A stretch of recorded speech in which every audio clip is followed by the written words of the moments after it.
Hello guys, मैं उत्कर्ष श्रीवास्तव आप सभी के बीच हाजिर हूँ एक बार फिर से आपके अपने चैनल एग्जामिस्तान में। एग्जामिस्तान की महाअभ्यास सीरीज़ का ये चौथा पार्ट है। विषय है पॉलिटी और उसका संसद टॉपिक चल रहा है। संसद टॉपिक पर ये चौथा वीडियो आप देख रहे हैं। इससे पहले भी 3 वीडियोस अपलोड किए जा चुके हैं चैनल पर, जिसमें प्रत्येक वीडियो में संसद से जुड़े हुए विभिन्न परीक्षाओं में आए हुए 50-50 प्रश्नों का प्रैक्टिस लगातार कराई जा चुकी है।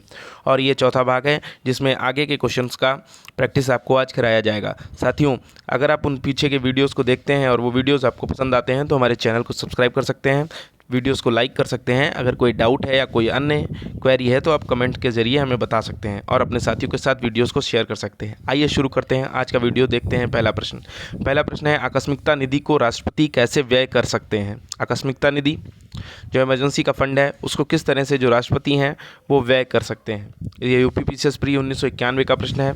आइए देखते हैं इसे।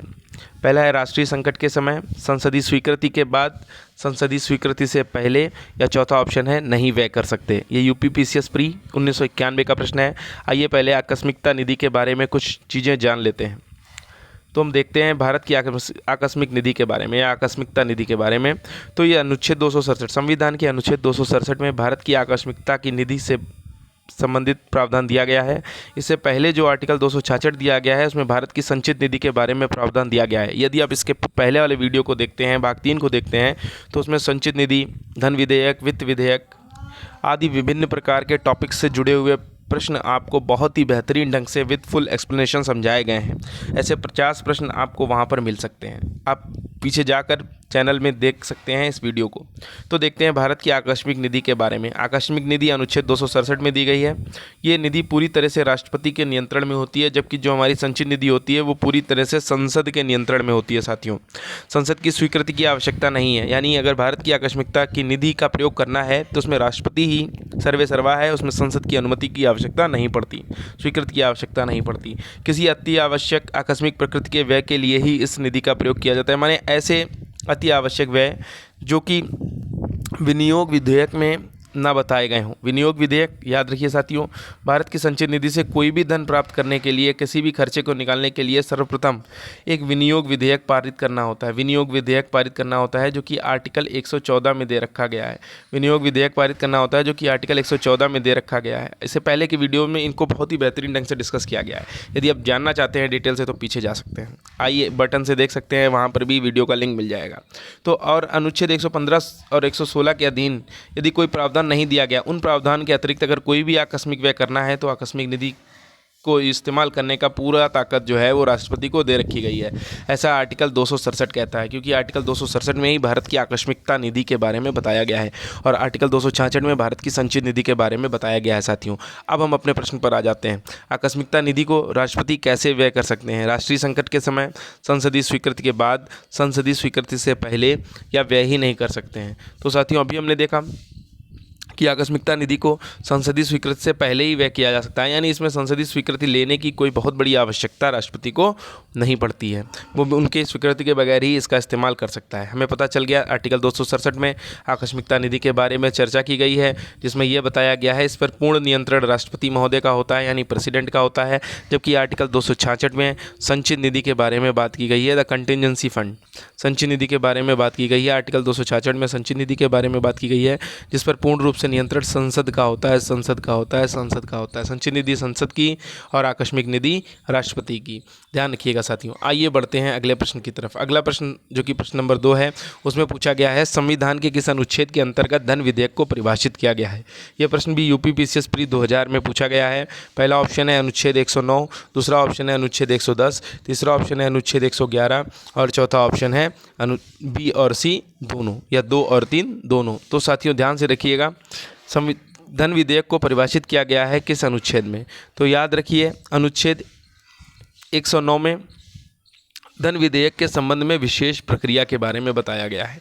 अनुच्छेद 110 में धन विधेयक की परिभाषा बताई गई है, यानी परिभाषित किसमें किया गया है, अनुच्छेद 110 में। और 111 में विधेयकों पर अनुमति के बारे में बताया गया है कि किस विधेयक पर किसकी अनुमति आवश्यक होती है। साथियों, धन विधेयक की परिभाषा यहाँ से आप ध्यान से देख सकते हैं। तो हम इस प्रश्न को यहाँ से हल कर सकते हैं कि अनुच्छेद 110 में धन विधेयक की परिभाषा को बताया गया है या इसे परिभाषित किया गया है।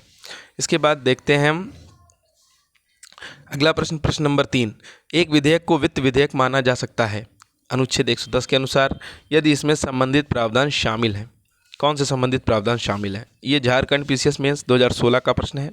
आइए देखते हैं इस प्रश्न को। इस प्रश्न में भारत सरकार के उधार लेने का नियमन, भारत के समेकित निधि की निगरानी, किसी राज्य के खातों की लेखा परीक्षा या उपरोक्त सभी। इसे समझने के लिए हमें ये पता होना चाहिए कि वित्त विधेयक पर कौन कौन से प्रावधान वित्त विधेयक में शामिल हैं। तो दोस्तों इसके लिए हम वित्त विधेयक के पास चलते हैं। पहले देखते हैं, यहाँ पर हम देख सकते हैं अनुच्छेद 110 के अनुसार कौन सा विधेयक धन विधेयक है, या इसमें कौन कौन सी चीज़ें हैं जो इस पर भारित है, माने कौन कौन से खर्च इसको करने पड़ते हैं, कौन कौन से उपबंध इसमें शामिल हैं। पहला है किसी भी कर का अधिरोपण। दूसरा है भारत सरकार जब कोई धन उधार लेती है या कोई भी सिक्योरिटी यानी प्रत्याभूति देती है उसका जो रेगुलेशन है, और भारत सरकार का अपने ऊपर ली गई या ली जाने वाली किन्हीं वित्तीय बाध्यताओं से संबंधित विधि का संशोधन, ये दूसरा पार्ट है। तीसरा भाग जो है गा भारत की संचित निधि या आकस्मिक निधि की अभिरक्षा, ऐसी किसी विधि में धन जमा करना या उसमें से धन निकालना, ये भी इसी से संबंधित है। भारत की संचित निधि से धन का विनियोग, ये भी अनुच्छेद 110 में बताया गया है, वित्त विधेयक या धन विधेयक से संबंधित है।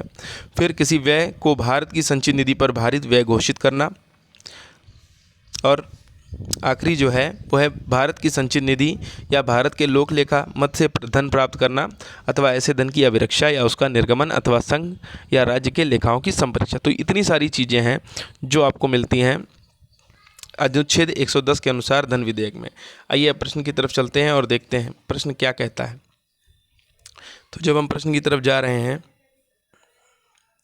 तो यहाँ पर हमने प्रश्न नंबर 3 देखा था साथियों। प्रश्न 3 में था वित्त विधेयक तब माना जाता है अनुच्छेद 110 के अनुसार जब उसमें संबंधित प्रावधान कौन कौन से, भारत सरकार के उधार लेने का नियमन अभी हमने देखा शामिल था, भारत में के समय की निधि की निगरानी भी अभिरक्षा की बात की गई है, किसी राज्य के खातों की लेखा परीक्षा, राज्य के खातों की लेखा परीक्षा की भी चर्चा यहाँ पर की गई है। तो इनमें उपरोक्त सभी वाला ऑप्शन बिल्कुल सही होगा। अगर आप चाहें तो जो भी वित्त विधेयक से संबंधित अनुच्छेद 110 में बताया गया है या धन विधेयक को जो परिभाषित किया गया है उसको अपनी कॉपी में नोट कर सकते हैं या स्क्रीनशॉट लेकर भी काम कर सकते हैं। फिर प्रश्न नंबर 4 की तरफ चलते हैं। प्रश्न 4 है कोई विधेयक धन विधेयक है या नहीं, इस संबंध में इस बात का निर्णय कौन करता है कि कोई विधेयक धन विधेयक है या नहीं। साथियों राष्ट्रपति, प्रधानमंत्री, लोकसभा अध्यक्ष या मंत्रिपरिषद। तो याद रखिए आर्टिकल 110 के थर्ड पार्ट के अनुसार कोई विधेयक धन विधेयक है या नहीं, इस बात का निर्णय लेने की जो पावर है वो लोकसभा के अध्यक्ष को दी गई है। लोकसभा का अध्यक्ष का निर्णय ही अंतिम होता है कि ये कोई विधेयक धन विधेयक है या नहीं, ऐसा आर्टिकल 110 के 3 में कहा गया। इससे पहले आपने आर्टिकल 266 पढ़ा जिसमें भारत की संचित निधि के बारे में चर्चा की गई है। फिर आर्टिकल 267 पढ़ा जिसमें भारत की आकस्मिकता की निधि के बारे में चर्चा की गई है, जिस पर राष्ट्रपति का पूर्ण अधिकार होता है, संचित निधि पर संसद का अधिकार होता है। यहाँ पर 267 आकस्मिक निधि पर राष्ट्रपति का होता है। फिर 110 का 3 आर्टिकल पढ़ा जिसमें यह बताया गया कि लोकसभा का जो अध्यक्ष है उसी के पास ये पावर है कि कौन सा विधेयक धन विधेयक है या नहीं, इस पर निर्णय किया जाना चाहिए। पढ़ते हैं अगले प्रश्न की तरफ। प्रश्न नंबर 5, धन विधेयक को कौन प्रमाणित करता है। फिर से वैसा ही प्रश्न, छत्तीसगढ़ पीसीएस प्री 2018 का प्रश्न है। राष्ट्रपति, उपराष्ट्रपति, स्पीकर या मंत्रिपरिषद। तो फिर से याद रखिए साथियों, स्पीकर, लोकसभा के अध्यक्ष को ही स्पीकर कहते हैं। स्पीकर का दूसरा अर्थ है लोकसभा का अध्यक्ष। लोकसभा के अध्यक्ष को स्पीकर कहते हैं और ऐसा कहाँ कहा गया है, आर्टिकल 110 के थर्ड पार्ट में कहा गया है कि लोकसभा के अध्यक्ष का निर्णय अंतिम होता है कि कोई विधेयक धन विधेयक है या नहीं। अगर आपको वीडियो पसंद आ रहा हो तो प्लीज़ लाइक का बटन दबाइएगा और चैनल को सब्सक्राइब कर दीजिएगा। आगे बढ़ते हैं अगले प्रश्न की तरफ। प्रश्न नंबर 6 यूपी पीसीएस प्री 2007 का प्रश्न है और साथ साथ में यूपी पीसीएस मेंस 2014 और यूपी पीसीएस प्री 2007 में आया हुआ प्रश्न है। कोई विधेयक धन विधेयक है या नहीं, इसका निर्णय कौन लेता है। देख सकते हैं आप कितना इंपॉर्टेंट क्वेश्चन है, ये बार बार आ रहा है अलग अलग परीक्षाओं में। राष्ट्रपति, लोकसभा का अध्यक्ष, वित्त सचिव, वित्त मंत्री। तो याद रखिए लोकसभा का अध्यक्ष ही ये निर्णय करेगा। और कौन से आर्टिकल में, आर्टिकल 110 का तीसरा भाग है जो वही ये बताता है कि कोई विधेयक धन विधेयक है या नहीं है साथियों। तो इस तरह से आपने देखा लोकसभा के अध्यक्ष के पास ये पावर है कि वो ये डिसाइड कर सकता है कि कौन सा विधेयक धन विधेयक है या नहीं। आगे बढ़ते हैं। वित्त विधेयक को प्रस्तुत करने के विषय में निम्नलिखित में से कौन सा कथन सही है। वित्त विधेयक की परिभाषा 110 में आर्टिकल में हम अभी देख के आए हैं, कौन कौन से इस पर व्यवहारित होते हैं ये भी हमने वहाँ पर देखा है। तो वित्त विधेयक राज्यसभा में प्रस्तुत होता है या संसद के किसी भी सदन में प्रस्तुत किया जा सकता है, या लोकसभा में प्रस्तुत नहीं किया जा सकता, या लोकसभा में ही प्रस्तुत किया जा सकता है। तो देखते हैं, आप याद रखिए एक बात को, वित्त विधेयक को प्रस्तुत करने के विषय में दोस्तों ये प्रश्न जब पेपर में आया था तो वहाँ पर अंग्रेजी संस्करण में मनी बिल लिखा हुआ था। मनी बिल का मतलब यहाँ पर धन विधेयक होता है। मनी बिल का मतलब धन विधेयक होता है, जबकि हिंदी में इसे वित्त विधेयक लिखा गया है। तो याद रखिए, अनुच्छेद 109 में धन विधेयक की विशेष प्रक्रिया को अपनाया गया है और अनुच्छेद 109 में ये कहा गया है कि धन विधेयक जो है उसे राज्यसभा में पुनः स्थापित नहीं किया जा सकता। पुनः स्थापित का अर्थ समझिएगा, इंट्रोड्यूस किया जा सकता है धन विधेयक को। तो इसे वित्त विधेयक को धन विधेयक के तौर पर समझ लीजिए, चीज़ें सारी क्लियर हो जाएंगी। वित्त विधेयक राज्यसभा में प्रस्तुत होता है, यानी धन विधेयक जो है वो राज्यसभा में प्रस्तुत होता है, ऐसा नहीं है। धन विधेयक को सिर्फ और सिर्फ लोकसभा में ही प्रस्तुत किया जा सकता है, इंट्रोड्यूस किया जा सकता है। साथियों यहाँ पर ध्यान दीजिए, ये संसद के किसी भी सदन में प्रस्तुत किया जा सकता है, गलत है, अभी मैंने आपको बताया। ये लोकसभा में प्रस्तुत नहीं किया जा सकता, ये भी गलत है। या लोकसभा में प्रस्तुत किया जा सकता है, यही ऑप्शन सही है कि जो मनी बिल है यानी कि जो धन विधेयक है उसको सिर्फ और सिर्फ लोकसभा में ही प्रस्तुत किया जा सकता है और लोकसभा की ही पूरी पावर होती है धन विधेयक के संबंध में। राज्यसभा में सिर्फ सजेशन के तौर पे जाता है। राज्यसभा कोई सजेशन देना चाहे तो दे सकती है, लेकिन मानने के लिए लोकसभा बाध्य नहीं है और सिर्फ 14 दिन के लिए राज्यसभा में ये रोका जा सकता है। यदि 14 दिन तक कोई भी निर्णय नहीं लिया गया तो इस बिल को अपने आप, मनी बिल को या धन विधेयक को पारित माना जाता है, ऐसा अनुच्छेद 109 में कहा गया है। अनुच्छेद 109 में धन विधेयक के पारित होने के संबंध में प्रावधान दिया गया है। साथियों आगे बढ़ते हैं अगले प्रश्न की तरफ। प्रश्न नंबर 8, भारत सरकार द्वारा वित्त विधेयक सदन में पेश किया जाता है। MPPCS प्री 2010 का प्रश्न है। वित्त विधेयक सदन में पेश किया जाता है, राज्यसभा में, विधानसभा में, विधान परिषद में या लोकसभा में। राज्यसभा में, विधानसभा में, विधान परिषद में या लोकसभा में। प्रश्न ये भी इंग्लिश में मनी बिल लिखा हुआ था और हिंदी में से वित्त विधेयक लिख दिया गया। इसको धन विधेयक मानकर ही प्रश्न का उत्तर दिया जा सकता है। धन विधेयक यदि मानते हैं तो लोकसभा में ही इसको प्रस्तुत किया जा सकता है, पेश किया जा सकता है। तो साथियों इस चीज़ को ध्यान रखिएगा। आगे बढ़ते हैं अगले प्रश्न की तरफ। प्रश्न नंबर 9, भारत के संविधान के अंतर्गत एक धन विधेयक को प्रस्तुत किया जा सकता है। UPPCS में 2015 फिर से आया। अब स्पष्ट रूप से धन विधेयक लिखा हुआ है। धन विधेयक को प्रस्तुत किया जा सकता है सिर्फ और सिर्फ लोकसभा में। अब बार बार ये प्रश्न देख रहे हैं कि ये प्रश्न कितना इंपॉर्टेंट है। आर्टिकल 109 में धन विधेयक के बारे में चर्चा की गई है, इसके ऊपर विशेष प्रक्रिया के बारे में बताया गया है और ये आर्टिकल 109 के ही फर्स्ट पार्ट में बताया गया है कि इसे राज्यसभा में इंट्रोड्यूस नहीं कराया जा सकता। धन विधेयक केवल लोकसभा में प्रस्तुत किया जा सकता है। धन विधेयक केवल लोकसभा में ही प्रस्तुत किया जा सकता है। वित्त विधेयक भी लोकसभा में पेश किया जाता है। वित्त विधेयक भी लोकसभा में पेश किया जाता है। वित्त विधेयक भी लोकसभा में पेश किया जाता है। साथियों याद रखिएगा। प्रश्न नंबर 10 पे आते हैं। निम्नलिखित कथनों में से कौन सा सही नहीं है? 53 से 55वीं BPSC की प्री परीक्षा 2011 में पूछा गया प्रश्न है। कौन सा सही नहीं है निम्नलिखित कथनों में से? धन संपत्ति के मामले में राज्यसभा शक्तिहीन है। दूसरा ऑप्शन है धन विधेयक की शुरुआत राज्यसभा में होती है। तीसरा ऑप्शन है लोकसभा द्वारा पारित किए जाने के बाद राज्यसभा को 14 दिन के भीतर विधेयकों को पारित करना होता है। राज्यसभा किसी भी धन विधेयक को पारित कर सकती है अथवा कतिपय सिफारिशों के साथ उसे लोकसभा को लौटा सकती है। पूछा गया है कौन सा ऑप्शन सही नहीं है। तो देख सकते हैं पहला ऑप्शन धन संपत्ति के मामले में राज्यसभा शक्तिहीन है, ये तो बिल्कुल सही है साथियों।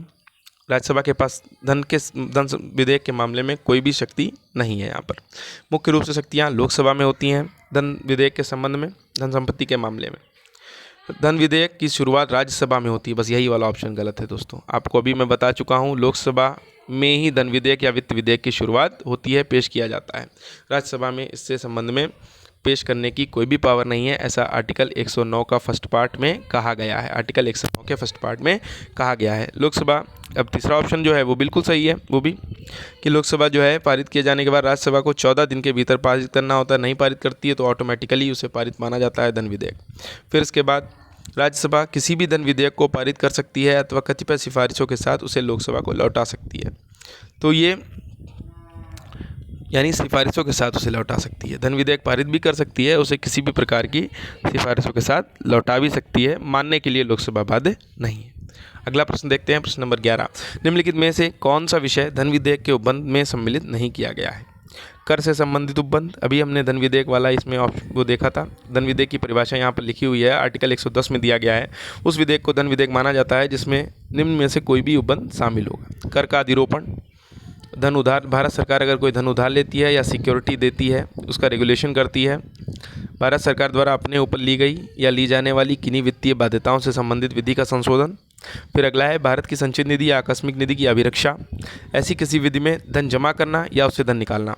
भारत की संचित निधि में से धन का विनियोग, किसी व्यय को भारत की संचित निधि पर भारित व्यय घोषित करना, या ऐसे धन की अभिरक्षा या उससे निर्गमन, या संघ या राज्य के लेखाओं की संपरीक्षा करना, भारत की संचित निधि या भारत के लोक लेखा मद से धन प्राप्त करना, या ऐसे धन की अभिरक्षा या उसका निर्गमन, या संघ या राज्य के लेखाओं की संपरीक्षा। तो ये सारी चीज़ें धन विधेयक की परिभाषा में दी गई हैं। तो हम अभी देखते हैं यहाँ पर कर से संबंधी उपबंध हमने देखे धन विधेयक में दिए गए हैं, उधार लेने से भी संबंध दिए गए हैं, संचित निधि और आकस्मिकता की अभिरक्षा से संबंधित निबंध भी उसमें दिए गए हैं, जुर्माने या अर्थदंड से संबंधित प्रबंध। आपने इतनी बड़ी परिभाषा पढ़ी लेकिन जुर्माना या अर्थदंड धन विधेयक के संबंध में कहीं पर आपने प्राप्त नहीं किया। इसका मतलब यही एक ऑप्शन है जो सम्मिलित नहीं किया गया है धन विधेयक की परिभाषा में। ऐसा प्रश्न यूपी यूडीए एलडीए प्री की परीक्षा में 2010 में पूछा गया था साथियों। उम्मीद कर रहा हूँ धन विधेयक की परिभाषा आपको आर्टिकल 110 के अनुसार समझ में आई होगी। अभी तक आपने जो आर्टिकल देखे, आर्टिकल 266 जिसमें भारत की संचित निधि के बारे में बताया गया, संघ से संचित और संघ से सांसद, यानी संसद ही संचित निधि पर सारे नियम कानून बना सकती है। 267 जिसमें भारत की आकस्मिक निधि के बारे में बात की गई है, जिस पर पूरा रूप से फैसला राष्ट्रपति का होता है। फिर इसके बाद आपने आर्टिकल 109 पढ़ा जिसमें धन विधेयक के लिए विशेष प्रक्रिया के बारे में बताया गया। 110 जिसमें धन विधेयक की परिभाषा बताई गई। 111 जिसमें विधेयकों पर अनुमति के बारे में आपको समझाया गया है। 109 का फर्स्ट पार्ट भी या 109 भी आपने पढ़ा। 109 का फर्स्ट पार्ट पढ़ा जिसमें यह बताया गया कि लोकसभा के अध्यक्ष के पास ये पावर है कि वो किसी विधेयक को धन विधेयक घोषित कर सकता है। 109 में सॉरी। और 109 का फर्स्ट जो है वो ये कहता है कि राज्यसभा में ये जो धन विधेयक होता है उसे इंट्रोड्यूस नहीं कराया जा सकता। दोस्तों अब आगे बढ़ते हैं। प्रश्न नंबर 12, कोई विधेयक जिसमें केवल व्यय अंतर्वलित है, सिर्फ व्यय ही लिखे हुए हैं, व्यय का मतलब जो भी हमारे खर्चे हैं लिखे हुए हैं, और अनुच्छेद 110 में विनिर्दिष्ट कोई विषय उसमें सम्मिलित नहीं है, यानी वित्त से संबंधित बात नहीं हो रही है, धन विधेयक से संबंधित बात नहीं हो रही है। अगर वित्त विधेयक या धन विधेयक से संबंधित बात नहीं हो रही है तो उसे एक तरह से सामान्य विधेयक के तौर पर देखा जा सकता है। अब ऑप्शन पढ़ते हैं। उसे केवल लोकसभा में प्रारंभ किया जा सकता है, ऑप्शन नंबर 2। संसद के किसी भी सदन में प्रारंभ किया जा सकता है, ऑप्शन 3। केवल राज्यसभा में प्रारंभ किया जा सकता है, ऑप्शन 4। केवल संसद के दोनों सदनों की संयुक्त बैठक में प्रारंभ किया जा सकता है। यह प्रश्न यूपी पीसीएस मेंस 2016 का प्रश्न है। तो जब कोई विधेयक वित्त विधेयक या धन विधेयक नहीं है तो उसे केवल लोकसभा में प्रारंभ करना सही नहीं है। संसद के किसी भी सदन में प्रारंभ किया जा सकता है, केवल राज्यसभा में प्रारंभ किया जा सकता है, ऐसा भी सही नहीं है। केवल संसद के दोनों सदनों की संयुक्त बैठक में प्रारंभ किया जा सकता है, ये भी सही नहीं है। तो सही कौन सा है? जब कोई विधेयक धन विधेयक या वित्त विधेयक नहीं है तो उसे संसद के किसी भी सदन में प्रारंभ किया जा सकता है।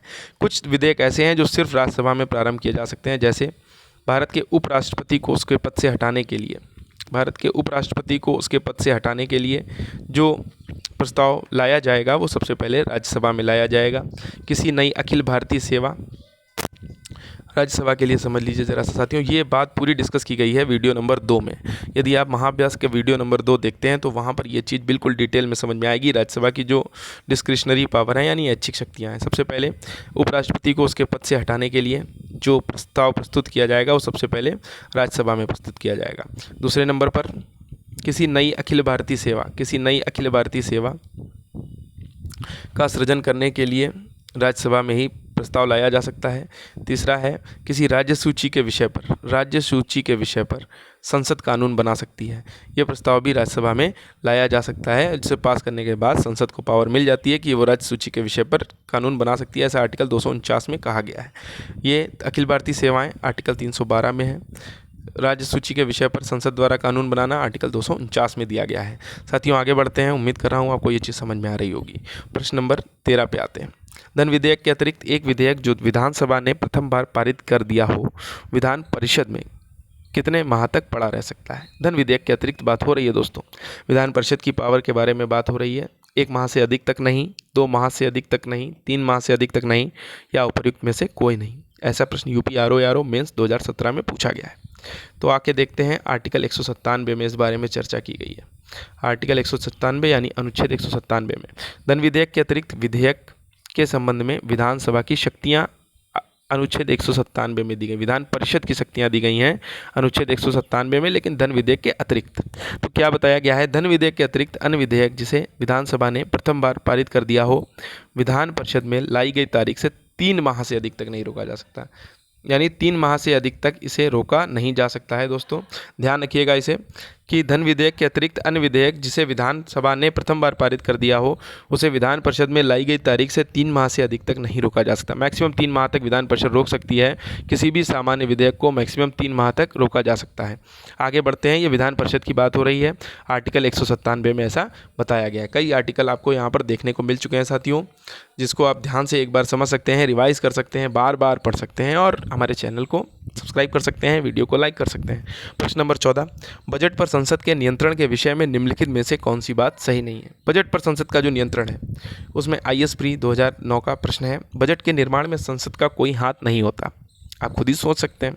दूसरा ऑप्शन है, संसद को समेकित निधि पर प्रभावित की जगह भारित हुए कर सकते हैं। जो संचय निधि पर भारित व्यय को बढ़ाने की शक्ति प्राप्त है। संसद को राष्ट्रपति की सिफारिश के बिना कोई कर आरोपित करने की शक्ति प्राप्त नहीं है। संसद को राष्ट्रपति की सिफारिश के बिना किसी कर में वृद्धि करने की शक्ति प्राप्त नहीं है। दोस्तों, प्रश्न देखते हैं कि बजट पर संसद के नियंत्रण से संबंधित ये प्रश्न है। कौन कौन सी इसमें से चीज़ें हैं चारों ऑप्शन में जो सही नहीं है, कौन सी ऑप्शन सही नहीं है, हमें ये पहचानना है। देखते हैं, पहले ऑप्शन को समझते हैं। पहला ऑप्शन क्या कह रहा है? पहला ऑप्शन कहता है कि बजट के निर्माण में संसद का कोई हाथ नहीं होता। ये तो बिल्कुल गलत है। बजट के निर्माण की प्रक्रिया ही संसद से शुरू होती है साथियों, तो संसद का हाथ कैसे नहीं होगा? संसद को समेकित निधि पर भारित व्यय को बढ़ाने की शक्ति प्राप्त है। तीसरा ऑप्शन देखते हैं, संसद को राष्ट्रपति की सिफारिश के बिना कोई कर आरोपित करने की शक्ति प्राप्त नहीं है। राष्ट्रपति की सिफारिश के बिना कोई कर आरोपित करने की शक्ति प्राप्त नहीं है, यह ऑप्शन। चौथा ऑप्शन, संसद को राष्ट्रपति की सिफारिश के बिना किसी कर में वृद्धि करने की शक्ति प्राप्त नहीं है। तो दोस्तों, हमें ढूंढना क्या है कि कौन सी बात सही नहीं है।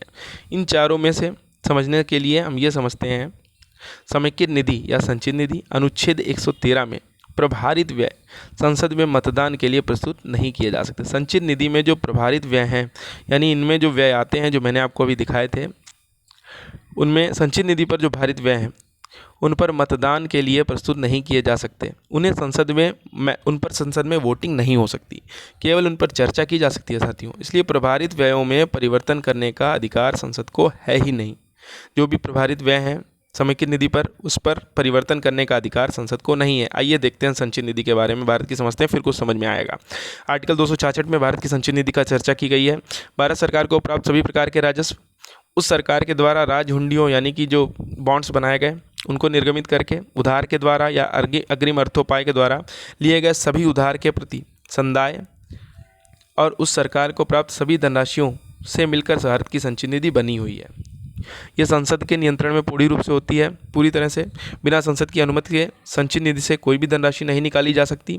इसको निकालने के लिए भी अनुच्छेद 114 के तहत एक विनियोग अधिनियम पारित किया जाता है, जिसके जरिए भारत की संचित निधि से किसी भी प्रकार की ग्रांट को निकाला जा सकता है। अब देखते हैं संचित निधि पर भारित व्यय कौन कौन से हैं। आर्टिकल 112 में इस पर चर्चा की गई है। जैसे अभी हमने देखा था धन विधेयक की परिभाषा को, उसी तरह से ये भारत की संचित निधि पर भारित व्यय है। तो देखते हैं सबसे पहले राष्ट्रपति की उपलब्धियां और भत्ते, यानी राष्ट्रपति महोदय के जो खर्चे हैं, राज्यसभा के सभापति और उपसभापति और लोकसभा के अध्यक्ष और उपाध्यक्ष के वेतन और भत्ते भी इसी से दिए जाते हैं। ऐसे ऋणभार जिनका दायित्व भारत सरकार पर है, उनका जो भी ब्याज है, जो भी अलग तरीके की चीज़ें हैं, जो भी ऋण चुकाना है, उसका भी व्यय इसी पे आता है, भार इसी पे आता है।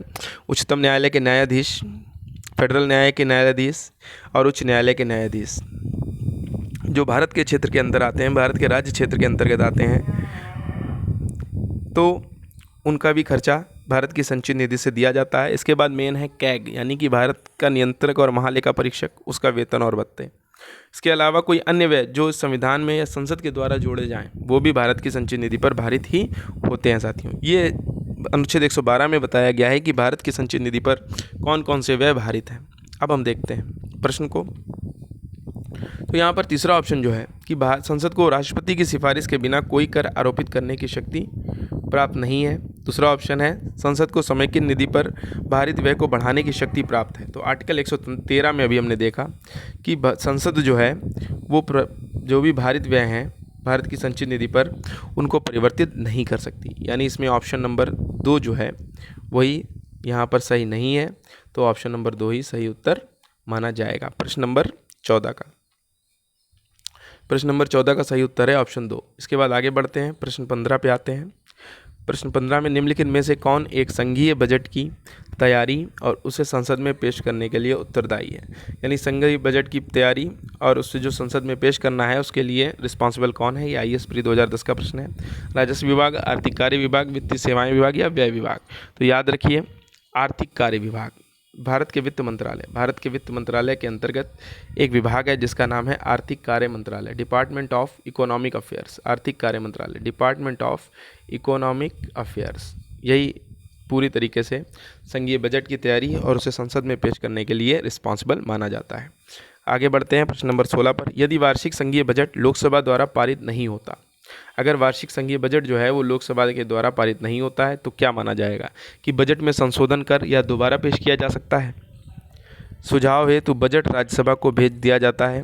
संघीय वित्त मंत्री से त्यागपत्र देने के लिए कहा जाता है। प्रधानमंत्री अपनी मंत्रिपरिषद का त्यागपत्र पेश कर देता है।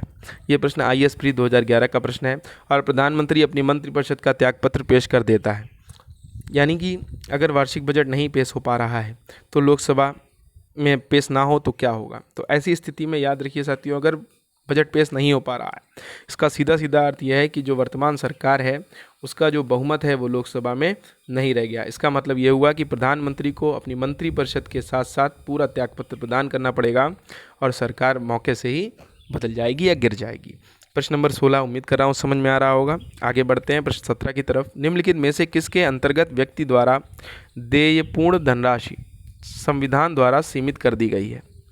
किसके अंतर्गत जो व्यक्ति द्वारा देयपूर्ण धनराशि है उस संविधान के द्वारा सीमित कर दी गई है? ये प्रश्न UP PCS मेंस 2002-2004 में पूछा गया है। तो इसमें है निगम कर के द्वारा, मरणोपरांत संपदा शुल्क, उत्तराधिकार शुल्क, व्यापार व्यवसाय और वृत्ति कर। बहुत सीधा प्रश्न है, इसमें ज़्यादा दिमाग लगाने की आवश्यकता नहीं है साथियों। अनुच्छेद 276 हमारे संविधान का जो है वो कहता है कि राज्य को व्यक्ति द्वारा वृत्तियों, व्यापारों, आजीविकाओं और नियोजनों पर करों के रूप में संदेय कुल रकम 2500 रुपये प्रतिवर्ष, यानी जो भी वो वृत्ति कर रहे हैं, जो भी व्यापार कर रहे हैं, जो भी आजीविकाएं कर रहे हैं और नियोजन किसी भी प्रकार का कर रहे हैं, तो उसमें 2500 रुपये प्रतिवर्ष की एक धनराशि फिक्स कर दी गई है। ऐसा 60वें संविधान संशोधन 1988 के द्वारा किया ही गया है, यानी मिनिमम उन्हें 2500 रुपये देना है रजिस्ट्रेशन फ़ीस के तौर पे। बिल्कुल सही। 60वें संविधान संशोधन 1988 के द्वारा किया गया। पहले ये 250 रुपये थी, अब उसके स्थान पर इसे 2500 रुपये कर दिया गया है और इसे फिक्स कर दिया गया है एक तरह से। और सब बदल सकते हैं, निगम कर है, संपदा शुल्क है, उत्तराधिकार शुल्क है, पर इसे फिक्स कर दिया गया है 60वें संविधान संशोधन 1988 के द्वारा। ऐसा आर्टिकल 276 कहता है हमारे संविधान का। आगे बढ़ते हैं प्रश्न 18। आर्थिक सर्वेक्षण इकोनॉमिकल सर्वे जो है प्रतिवर्ष संसद में प्रस्तुत किया जाता है। ये UP PCS मेंस 2004 का प्रश्न है। आगामी वर्ष के बजट के प्रस्तुतिकरण के पूर्व, आगामी वर्ष के बजट के प्रस्तुतिकरण के पश्चात, वित्त विधेयक के प्रस्तुतिकरण के पश्चात और उसका बजट के प्रस्तुतिकरण से कोई संबंध ही नहीं है। यानी इसका मतलब ये आर्थिक सर्वेक्षण का संबंध बजट के प्रस्तुतिकरण से है ही नहीं। तो इससे पहले हम आर्थिक सर्वेक्षण के बारे में कुछ जानकारियाँ लेते हैं। आर्थिक सर्वेक्षण एक प्रमुख वार्षिक दस्तावेज है, यानी एनुअल डॉक्यूमेंट है, जो भारतीय अर्थव्यवस्था की स्थिति की समीक्षा करता है। जो भारतीय अर्थव्यवस्था है उसमें कितना क्या क्या चीज़ें आई, कितना खर्चा हुआ, कितना पैसा किस परसेंटेज में, किस मद में खर्च हुआ, इस सारी डिटेल में पता चलती है हमें आर्थिक सर्वेक्षण के द्वारा। बजट पेश किए जाने के ठीक एक दिन पहले इसको पेश किया जाता है संसद में। हालांकि संविधान न तो सरकार को आर्थिक सर्वेक्षण पेश करने के लिए बाध्य करता है और ना ही सरकार इसकी सिफारिशों के साथ जाने के लिए बाध्य है। मतलब आर्थिक सर्वेक्षण जो है पेश तो होता है, लेकिन सरकार इसे माने या ना माने ये सरकार की डिस्क्रिशनरी पावर है। तो अब प्रश्न को देखते हैं। इससे हमें पता चला कि आर्थिक सर्वेक्षण जो है वो आगामी वर्ष के बजट के प्रस्तुतिकरण के पूर्व प्रस्तुत किया जाता है। दोस्तों प्रश्न नंबर 19 पे आते हैं। तो UP PCS मेंस 2004 का प्रश्न है, लेखानुदान संघ सरकार को अनुमति प्रदान करता है। लेखानुदान एक नया शब्द आया। लेखानुदान क्या होता है, इसमें क्या चीज़ें हैं, आइए इसको एक बार ध्यान से समझ लेते हैं। ऑप्शन पहले देख लेते हैं फिर समझते हैं। सार्वजनिक ऋण लेने के लिए इसका प्रयोग किया जाता है। नंबर 2 है भारतीय रिजर्व बैंक से धन उधार लेने के लिए इसका प्रयोग किया जाता है। नंबर 3 है राज्यों को अनुदान प्रदान करने के लिए। और नंबर 4 है निश्चित अवधि के लिए भारतीय संचित निधि से धन निकालने के लिए। देखते हैं अनुच्छेद 116। अनुच्छेद 116 जो है, आर्टिकल 116 हमारे संविधान में दिया गया है। अभी आपने आर्टिकल 109 पढ़ा, 110 पढ़ा, 111 पढ़ा, उसके बाद 112 भी पढ़ लिया कि हमारी संचित निधि पर जो भी भारित व्यय हैं उनके बारे में बताया गया है। अब हम आर्टिकल 114 भी पढ़ चुके हैं। अगर आप पीछे की वीडियोस देखेंगे तो वहाँ पर आर्टिकल 114 पढ़ाया गया है। या अभी भी मैंने बताया था कि जब भारत की संचित निधि से किसी भी प्रकार के धन को निकालना होता है तो वहाँ पर एक विनियोग अधिनियम पारित किया जाता है, जो कि आर्टिकल 114 में बताया गया है। फिर आर्टिकल 116 पढ़ते हैं। आइए देखते हैं आर्टिकल 116 में क्या दिया गया है। विनियोग विधेयक। जब कभी ऐसी परिस्थिति आती है कि विनियोग विधेयक के पारित न होने की स्थिति में जब संघ सरकार को धन की आवश्यकता होती है तो लोकसभा को लेखानुदान के माध्यम से निश्चित अवधि के लिए भारतीय संचित निधि से अग्रिम निधि यानी क्रेडिट दे दिया जाता है, थोड़ा सा लोन टाइप का दे दिया जाता है।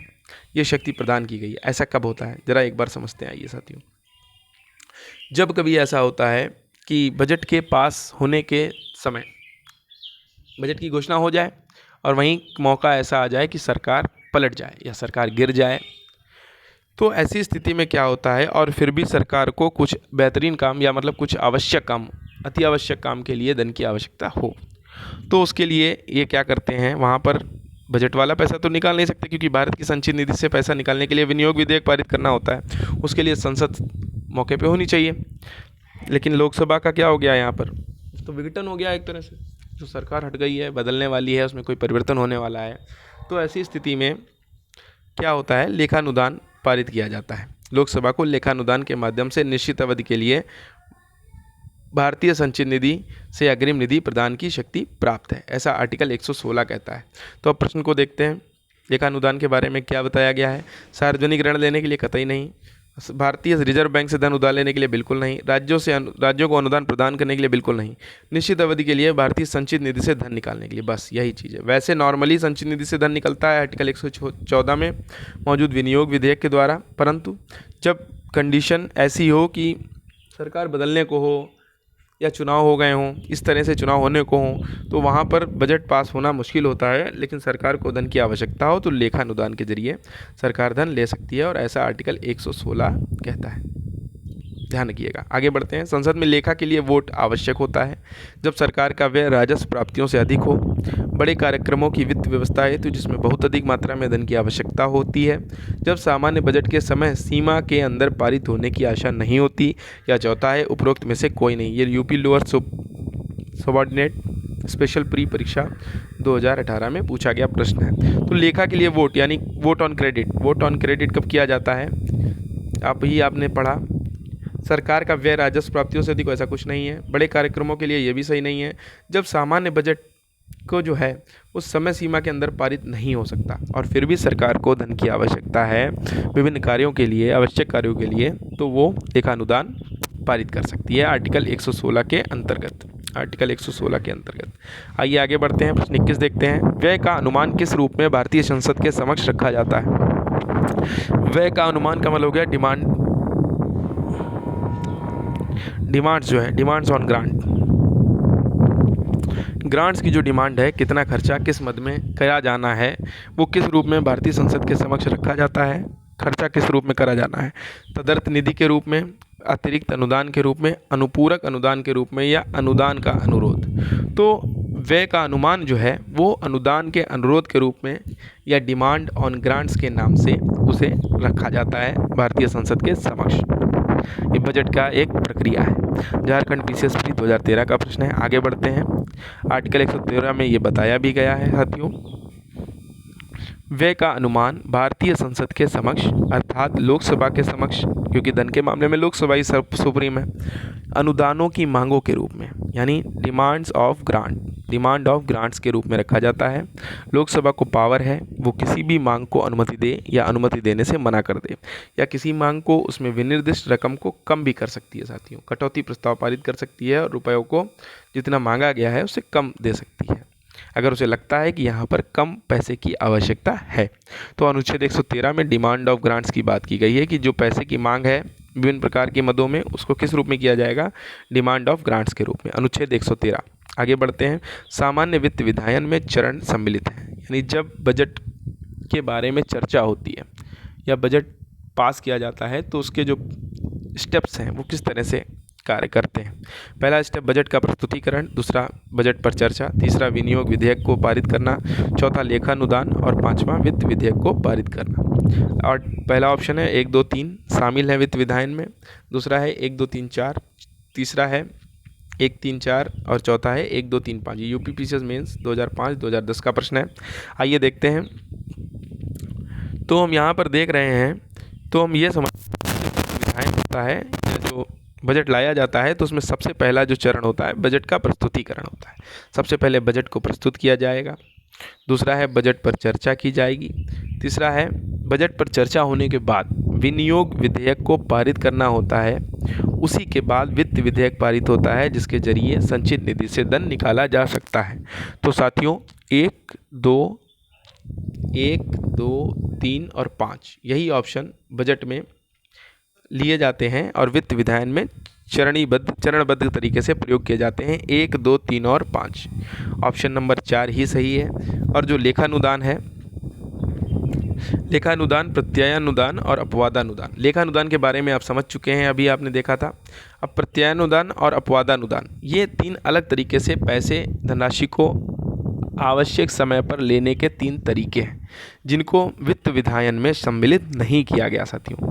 तो देखते हैं इन तीनों के बारे में क्या है। लेखानुदान अभी आपने देखा, जब कभी बजट समय से पारित नहीं हो और सरकार को धन की आवश्यकता होती है तो लेखानुदान सरकार पास कर सकती है। ऐसा अनुच्छेद 116 में बताया गया था, आपने अभी देखा था, देख सकते हैं आप फिर से एक बार। यहाँ पर लेखानुदान की बात की गई। इसके बाद अगला है प्रत्ययानुदान। प्रत्ययानुदान कब पास किया जाता है? जब कोई राष्ट्रीय आपात हो और उसमें धन की अप्रत्याशित मांग को पूर्ण करने के लिए जिसका विस्तृत ब्यौरा नहीं दिया जा सकता, मतलब अगर कोई नेशनल इमरजेंसी लगी हुई है और पूरी तरीके से डिटेल्ड वे में ये नहीं बताया सकता धन की कहाँ खर्च करना है और अचानक से धन की आवश्यकता हो, तो प्रत्ययानुदान के रूप में एक मुश्त धनराशि संसद जो है वो ले सकती है संचित निधि से। फिर अपवादानुदान आता है। अपवादानुदान का मतलब ये एक विशेष उद्देश्य, कोई विशेष उद्देश्य है जिसके लिए धन की आवश्यकता है, तो उसके लिए अपवादानुदान की प्रक्रिया पारित करके वहाँ पर ये किसी भी वित्तीय वर्ष की वर्तमान सेवा का हिस्सा नहीं होता। यानी ये नहीं वित्तीय वर्ष की बात नहीं है इसमें, जब अपवाद के तौर पर किसी विशेष प्रक्रिया के लिए या विशेष उद्देश्य के लिए धन की आवश्यकता होती है तो इसे पारित कराया जा सकता है। इसे एक्सेप्शनल ग्रांट के नाम से जाना जाता है। साथियों उम्मीद कर रहा हूँ ये चीज़ आपको समझ में आई होगी। पहला लेखानुदान, दूसरा प्रत्ययानुदान और तीसरा अपवादानुदान। ये तीनों ही चरण सामान्य वित्त विधायन की प्रक्रिया में सम्मिलित नहीं होते हैं, इसलिए इन्हें अलग से समझा दिया गया है। प्रश्न 23 लेखानुदान बना है कैग की रिपोर्ट पर मतदान के लिए, अप्रत्याशित व्यय को पूरा करने के लिए, बजट पारित लंबित होने के कारण निधि आवंटन हेतु, बजट के लिए या उपरोक्त में से कोई नहीं, उपरोक्त में से एक से अधिक। ये 60 या 62 बीपीएससी 60 से 62 बीपीएससी प्री 2014 का प्रश्न है साथियों। आइए देखते हैं। इसमें ऑप्शन आप अभी देख चुके हैं। कैग की रिपोर्ट के लिए ये सही नहीं है। अप्रत्याशित व्यय को पूरा करने के लिए भी लेखानुदान नहीं लाया जाता। जब बजट पारित होना लंबित हो तब वहाँ पर जो विशेष पैसा चाहिए होता है सरकार को, उसके लिए ही लेखानुदान बना हुआ है। तो ये तीसरा ऑप्शन यहाँ पर बिल्कुल सही होगा। इसके बाद अगला प्रश्न देखते हैं, प्रश्न नंबर 24। ये एक डिटेल वे में समझाया भी गया है। सामान्य परिस्थितियों में विनियोग विधेयक पारित होने की स्थिति में ही समेकित कोष से कोई रकम निकाली जा सकती है। यानी अगर आप संचित निधि से कोई पैसा निकालते हैं तो विनियोग विधेयक उसके लिए पारित ही करना होगा। लेकिन वित्तीय वर्ष के अंत तक सरकार में कोई परिवर्तन आ जाए और नई सरकार विनियोग विधेयक तुरंत न ला पाए और सरकार को किन्हीं कारणों से धन की आवश्यकता हो तो अनुच्छेद 116 के तहत लोकसभा लेखानुदान पारित कर सरकार के लिए अग्रिम राशि मंजूर कर सकती है। वही चीज़ है कि अगर सरकार में कोई बदलाव आ जाए और मौके पर बजट पारित ना हो पाए या विनियोग विधेयक पारित ना हो पाए तो ऐसी स्थिति में 116 के तहत लेखानुदान पारित करके सरकार अग्रिम राशि ले सकती है और जो रुके हुए काम है या जो आवश्यक काम है उनको पूर्ण करा। आगे देख, संसद में विधायन प्रस्ताव की पहल करने के पहले भारत के राष्ट्रपति की पूर्व स्वीकृति आवश्यक है। एक नवीन राज्य के गठन से संबंधित विधेयक पर, ऐसे कराधान के लिए जिसमें राज्यों का हित निहित हो, राज्यों की सीमाओं में फेरबदल करने के लिए, या ऑप्शन 4 धन विधेयक पर, या चारों। एक ऑप्शन और है साथियों, 5वां ऑप्शन है जिसमें लिखा है ऑल ऑफ द अबव, यानी उपरोक्त सभी, उपरोक्त सभी, उपरोक्त सभी। तो दोस्तों आप देखें तो इसमें संसद में विधायन प्रस्ताव की पहल करने से पहले भारत के राष्ट्रपति की पूर्व स्वीकृति आवश्यक होती है इन चारों के लिए ही। अगर चारों ऑप्शन देखते हैं तो नवीन राज्य का गठन करना है, राष्ट्रपति की पूर्व अनुमति चाहिए। कोई नया टैक्स लगाना है जिसमें राज्यों का हित निहित है, राष्ट्रपति की अनुमति पहले चाहिए। राज्यों की सीमाओं में फेरबदल करना है तो राष्ट्रपति की अनुमति पूर्व में ही चाहिए, पूर्व स्वीकृति चाहिए। और धन विधेयक पर भी राष्ट्रपति की पूर्व स्वीकृति चाहिए। इसलिए ये चारों ही सही हैं और ये यूपी पीसीएस मेंस 2005 का प्रश्न है। प्रश्न नंबर 25 जो कि आज का आखिरी प्रश्न है साथियों, देखते हैं इसे। निम्नलिखित प्रस्तावों में से किसका संदर्भित संबंध संघीय बजट से है? कौन से ऐसे प्रस्ताव हैं जिनका जो संबंध है वो संघीय बजट यानी यूनियन बजट से है? निंदा प्रस्ताव का, ध्यानाकर्षण प्रस्ताव का, कटौती प्रस्ताव का या स्थगन प्रस्ताव का? दोस्तों, निंदा प्रस्ताव सेशंस में लाया जाता है जो संसद के सामान्य सेशन होते हैं। इसमें यदि कोई मंत्री या कोई सांसद कोई इस प्रकार का कार्य करता है जिसमें कोई दोषपूर्ण कार्य या नीति में सुधार चाहते हैं लोग, वहाँ के सदस्य, तो निंदा प्रस्ताव लाया जाता है। ध्यानाकर्षण प्रस्ताव क्या होता है?